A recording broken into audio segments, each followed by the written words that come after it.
ఆయన ఏం చేస్తున్నాడయ్యా అంటే ఆయన తనలోకి నిన్ను ఆహ్వానిస్తున్నాడు. ఆయన నిన్నేం చేస్తున్నాడయ్యా అంటే మరి నువ్వు నా సొత్తు అంటే స్వతంత్రించుకుంటున్నాడు, నిన్ను దగ్గరికి తీసుకుంటున్నాడు. నువ్వు భయపడకము, పేరు పెట్టి నిన్ను పిలిచి ఉన్నాను, నీవు నా సొత్తు అంటున్నాడు దేవుడు. నువ్వు మనుష్యుడివి. ఆయన ఈ భూమిని ఆకాశాన్ని సృష్టించినటువంటి దేవాతి దేవుడు నువ్వెవరో తెలియకపోయినా సరే నిన్ను పేరు పెట్టి పిలిచి నీకున్నటువంటి సమస్యల గుండా నువ్వు పోతున్నప్పుడు, నువ్వు భయపడుతున్నప్పుడు, నువ్వు భయపడకు, నీతో నేనున్నాను, నువ్వు భయపడకు, పేరు పెట్టి నిన్ను పిలిచి ఉన్నాను, నీవు నా సొత్తు.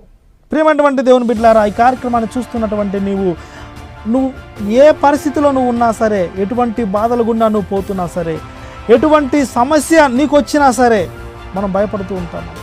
కొన్ని ప్రాబ్లమ్స్ని మనం ఎవరికి చెప్పుకోలేము, మన స్నేహితులతో చెప్పుకోలేము, పేరెంట్స్తో చెప్పుకోలేము, మన